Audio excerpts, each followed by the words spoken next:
Assalamualaikum warahmatullahi wabarakatuh dan selamat sejahtera.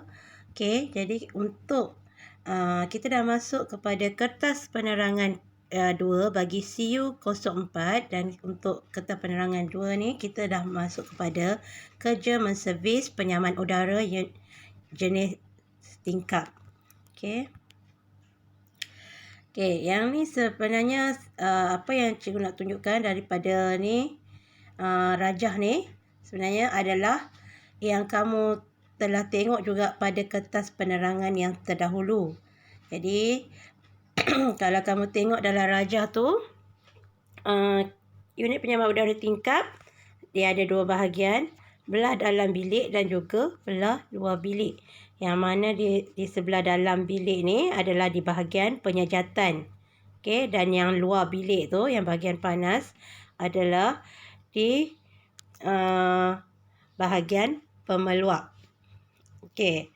Dan dia punya bagaimana kitab udara dan juga kitab penyejukan ada dalam penerangan tu. Okey, jadi cikgu rasa untuk penerangan ni cikgu tak perlu ulang. Kamu boleh tengok balik kepada video yang terdahulu, video-video yang lepas. Okey. Okey, jadi untuk kamu nak lakukan kerja menservis, yang pertama sekali pastikan kamu mengikut langkah-langkah keselamatan. Okey, jadi sebab kita sekarang ni bila kita buat kerja penyelenggaraan aircon, pemasangan aircon, kita banyak dan aircon ni adalah alat elektrik. Okey, jadi keselamatan yang utama sekali dekat sini adalah keselamatan elektrik lah. Okey. Jadi antara langkah-langkah keselamatan dia, yang pertama kamu nak pasang aircon jangan dekat dengan gas yang mudah terbakar. Okey, yang kedua pasang saluran air keluar secara condong. Okey, masa P1 hari tu, langkah pemasangan, kita ada kata kerangka tu perlu dicondongkan sedikit kan, condong ke belakang sikit supaya air boleh mengalir keluar. Okey, kalau misal kata air tak mengalir keluar, dia bertakung dalam tu, takut akan kena komponen elektrik dan mungkin juga boleh kamu akan ada masalah keselamatan lah dekat situ. Okey, boleh short ke apa. Okey, yang kedua yang ketiga, pastikan beban unit tidak melebihi daripada punca bekalan. Okey, takut overload. Yang seterusnya, pastikan setiap pendawaian dibumikan dengan betul. Okey, masa kamu buat pasang unit tu, kita ada buat pendawaian kan. Dan cikgu dah bagi tahu dulu, kamu untuk penyaman udara dia mesti ada wayar bumi. Jadi pastikan pendawaian bumi itu betul lah. Okey, yang seterusnya jangan gunakan palam untuk hidupkan dan mematikan unit penyaman udara. Sebaliknya gunakan alat kawalan jauh dan laraskan suis pilihan. Okey. Bila kamu nak on, biasa kalau on aircon tu tak ada masalah. Kamu on suis dulu, lepas tu kamu on laraskan dekat suis pilihan, pergi kepada on lah. Okey, kita biasanya kalau on, kita akan ikut prosedur. Tapi kadang-kadang bila kamu nak tutup aircon, nak shortcut, pergi ke plug terus off dekat situ. Okey, itu cara yang salah. Okey, itu cara yang salah. Pastikan kamu gunakan, kalau aircon tu ada remote, kamu gunakan remote. Okey, kalau tak pun dia guna dekat suis pilihan tu, laraskan dulu suis pilihan tu, pergi kepada off. Barulah kamu matikan dekat plug. Okey, off dekat plug. Seterusnya, okey, yang ni masa kamu budak-budak dulu pun dah tahu dah kan. Kamu untuk barang-barang elektrik, suis semua, kamu kena pastikan nak kendalikan kena tangan yang kering. Okey, tangan yang kering. Kemudian pastikan semua dawai elektrik bertebat dalam keadaan baik. Okey, wayar-wayar kamu, wayar-wayar penyambungan semua pastikan mestilah dia dalam keadaan bertebat. Okey, takut nanti kalau kamu terpegang tersentuh akan short lah. Okey, seterusnya gunakan peralatan yang sesuai dan yang peralatan yang dalam keadaan baik untuk kerja pendawaian. Dan pastikan pelayar pemotong mempunyai getah penebat. Okey, bila kamu buat kerja pendawaian ni, okey, pastikan alatan yang betul lah. Dan bila kamu nak kamu kadang-kadang kamu guna untuk pendawaian, kamu gunakan pelayar pemotong, kan? Okey. Jadi pelayar pemotong kamu tu pastikan juga dia di bahagian pemegang dia tu bertebat. Okey, elakkan jari atau anggota badan sentuh bahagian dawai elektrik yang tak bertebat. Okey, seboleh-bolehnya kamu jangan pegang bahagian dawai yang terdedah. Okey. Itu langkah keselamatan tadi, okey. Seterusnya, okey, kita tengok untuk kerja menservis sebenarnya ada beberapa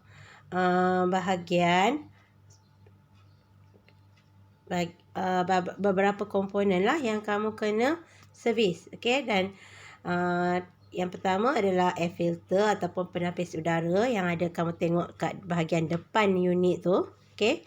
Kamu buka-buka aja grill tu, okey. Grill unit tingkap tu, okey. Dekat situ kamu akan nampak penapis udara. Okey, yang tu memang kita akan selalu servis ataupun kita selalu bersihkan. Okey, yang tu ialah yang paling kerap sekali.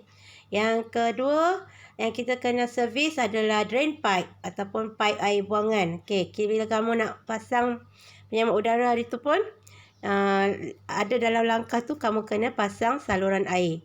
Okey. Jadi pipe air keluar pun kena diservis juga ataupun dibersihkan. Cooling dan condenser coil, okey. Cooling coil yang dekat depan penyejat, okey, condenser pemeluap. Okey, jadi yang tu pun kena servis juga, dia punya coil tu. Okey. Yang seterusnya kompresor. Kemudian unit kabinet. Okey, kabinet tu ataupun kerangka lah. Kita biasa guna sebelum ni kerangka. Okey, lepas tu condenser fan dengan blower fan. Okey. Condenser fan kipas pemeluap di bahagian belakang. Okey, dan satu lagi blower fan. Blower fan kipas untuk di penyejat, di bahagian penyejat. Okey, jadi ini adalah komponen-komponen yang perlu kamu servis dan langkah-langkah dia kamu boleh tengoklah, rujuk balik kepada kertas penerangan. Okey. Dan nanti kita akan lebih detail lagi semasa prosedur nanti. Okey. Dan peralatan-peralatan dan juga bahan yang kamu nak gunakan yang perlu kamu sediakan untuk kerja penservis. Yang pertama, bahan pencuci. Okey, bahan pencuci ni kena guna bahan pencuci yang khas. Okey, takut nanti bila kamu gunakan yang tak sesuai boleh menyebabkan komponen kamu mungkin boleh rosak, mungkin warna komponen pun jadi pudar ataupun terhakis. Okey, kalau terhakis maknanya boleh rosak lah. Okey, antara bahan pencuci dia seperti soap dan deterjen, sabun ataupun deterjen. Okey.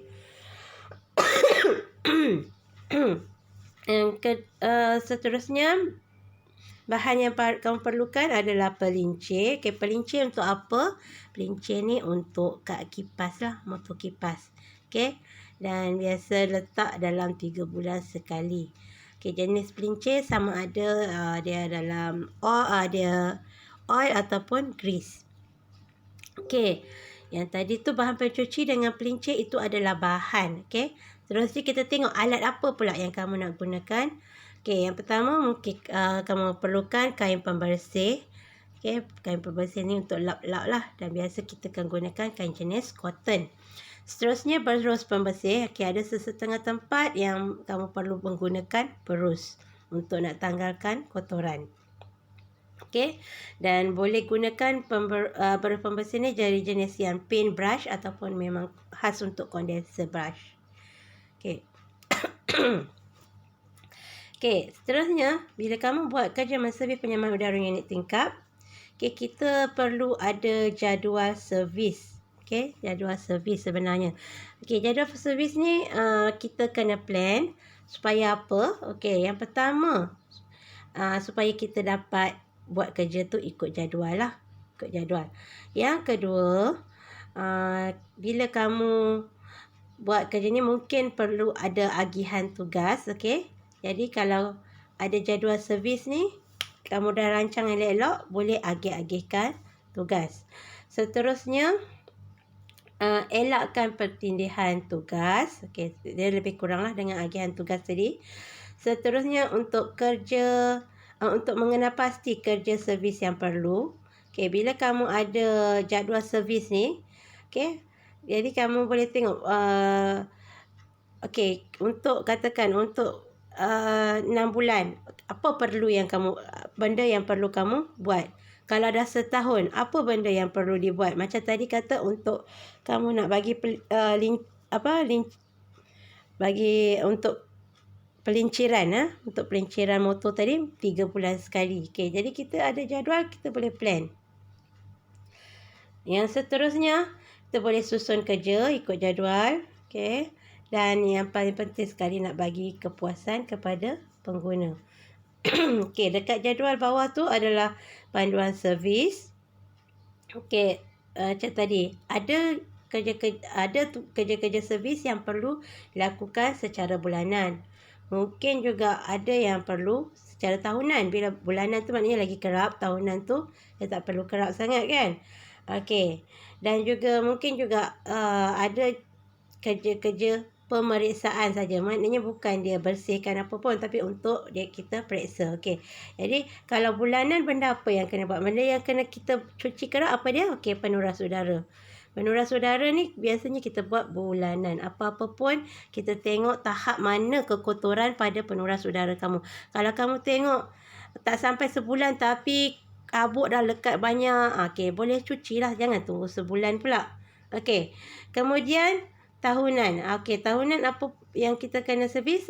Pemampat, pemaluak, penyajat dengan kipas motor. Yang tu kita kena servis lah. Terbersihkan. Kalau pemampat tu bukannya kamu basuh ke apa, okey. Tapi kena lap bahagian luar dia. Okey, kipas motor, tengok dia ada abuk tu, kena bersihkan. Kalau tak, nanti dia tak dapat berfungsi dengan baik. Lambat, slow. Okay? Jadi, benda tu akan ganggu kamu punya fungsi aircon lah. Kapasiti pendinginan. Pemaluak, penyejat. Okay, yang ni dekat bahagian sirip-sirip tu. Okay, kamu kena bersihkan dia. Dan kalau ikut dekat situ setahun sekali lah. Tapi apa-apa pun bergantung kepada penggunaan aircon kamu. Okay, kalau tengok dah kotor sangat, maknanya kena servis lah. Jangan tunggu setahun. Okey, seterusnya pemeriksaan. Bila kamu buat kerja-kerja menservis yang lain-lain tadi, okey, macam kerja kamu nak bersihkan penyejat pemelak, kamu akan cek sekali lah untuk motor kipas, skru pengikat dia dengan bila-bila kipas. Okey. Seterusnya, bila kamu buat kerja servis sistem, okey, ini benda yang belah kanan ni yang kamu perlu take note lah, perhatian. Yang pertama, okey, tadi cikgu dah kata servis perlu kerap dilakukan kalau unit terlalu kotor. Jangan tunggu tempoh yang ikut bulanan, tahunan tadilah. Kalau kamu tengok perlu servis. Tapi kalau okey lagi, okey, boleh ikut, maknanya